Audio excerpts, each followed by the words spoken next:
Lecture 156.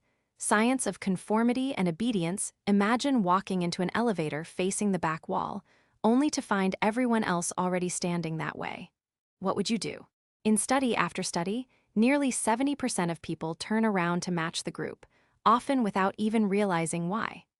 Welcome to the shadows of the human mind, where our cherished notion of independence dissolves into the mist of social influence. I'm Dr. Professor, and today we're venturing into the enigmatic realm of conformity and obedience, the invisible forces that may be controlling your decisions far more than you realize. The boundary between self and society is more permeable than we care to admit. Today, we'll explore the disquieting truth that our thoughts and behaviors are not entirely our own. Conformity is our tendency to align our attitudes, beliefs, and behaviors with those around us. Obedience, its more structured cousin, is our compliance with direct commands from authority figures. Both phenomena reveal something profound about human nature, something that transcends culture, age, and even personal conviction. The unsettling question that we'll confront today is not whether we conform, but rather to what extent our lives are choreographed by social pressures we barely perceive. Our journey begins in 1951 with a deceptively simple experiment conducted by Solomon Asch. Participants believed they were taking part in a vision test, seated alongside several others, Confederates secretly working with the experimenter. The task, merely identifying which line matched a reference line in length. The answer was always obvious. Yet when the Confederates unanimously gave the wrong answer, something remarkable happened. 75% of participants conformed at least once, publicly agreeing with a judgment their eyes told them was clearly false. What makes this experiment so haunting is not just that people conformed, but that they conformed to something their senses directly contradicted. When interviewed later, participants offered bewildering justifications. "I thought my eyes were playing tricks on me. I didn't want to spoil the results. I decided the majority must be right." Asch's variations revealed something even more perplexing. Conformity dropped dramatically when just one other person gave the correct answer. A single voice of dissent was enough to break the spell of unanimity, liberating others to trust their own perception. But if Asch revealed our susceptibility to peer pressure, Stanley Milgram illuminated something far darker about human nature. In perhaps the most notorious experiment in psychological history, Milgram tested the boundaries of obedience to authority. The setup was staged as a learning experiment. Participants, the teachers, were instructed to administer increasingly powerful electric shocks to learners, actually actors, for each wrong answer. As the shocks increased, the learners would plead, scream, and eventually fall silent. The results were profoundly disturbing. Despite visible distress, despite their own moral qualms, despite the agonized cries from the other room, 65% of participants administered what they believed to be potentially lethal 450-volt shocks, simply because a man in a lab coat calmly insisted. The experiment requires that you continue. When Milgram described his experiment to colleagues, they predicted that less than 1% would go all the way. Psychiatrists estimated 1 in 1,000. The reality, that ordinary people would inflict apparent suffering on innocent others at such high rates, shattered our comforting illusions about human resistance to evil. The implications were impossible to ignore. Just as Hannah Arendt had described the banality of evil in Nazi bureaucrats, Milgram revealed that the capacity for cruelty exists not in some monstrous aberration, but in ordinary psychological mechanisms present in us all. The dividing line between compassion and cruelty may be as thin as the presence of an authority figure saying, "This is necessary." Milgram's experiment was conducted partly to understand the Holocaust, how ordinary Germans could participate in atrocities. His findings suggest a chilling answer.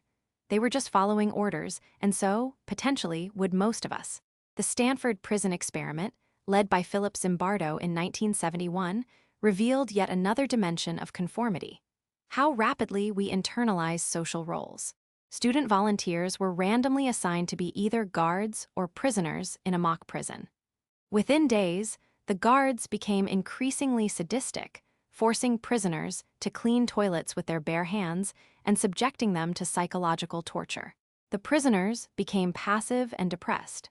The 2-week experiment was terminated after just 6 days as the situation spiraled beyond ethical bounds. But why do we conform? Psychologists distinguish between two primary motivations: normative influence, conforming to be liked and accepted, and informational influence, conforming because we believe others know better than we do. The distinction matters. When we're uncertain, we look to others for guidance. When we fear rejection, we adopt group norms. These mechanisms evolved for good reason. Early humans who aligned with group standards were more likely to survive than lone dissenters. Culture plays a pivotal role in conformity pressures. Research has found that collectivist societies like Japan and China show higher conformity rates than individualistic ones like the United States. But even in supposedly individualistic cultures, the pull toward consensus remains remarkably strong. Interestingly, certain personality traits correlate with resistance to conformity. Those scoring high in openness to experience and low in neuroticism tend to maintain independence more readily. But no one is immune. The right combination of social pressure and authority can bend almost anyone's will. What happens in our brains when we conform? Neuroimaging studies reveal a fascinating pattern. When we go against the group, the amygdala, our brain's alarm system, activates, triggering a fear response similar to encountering physical danger.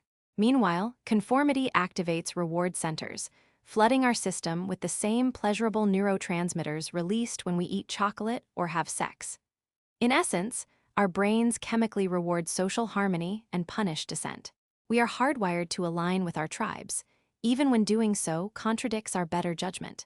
One particularly revealing study found that when participants conformed to incorrect group judgments about facial expressions, they actually experienced altered perceptions. Their visual processing centers showed patterns indistinguishable from those seeing the expression the group claimed to see. In other words, conformity doesn't just change what we say, it can literally change what we perceive. The group consensus rewrites our reality at the neurological level. These laboratory findings have profound real-world implications.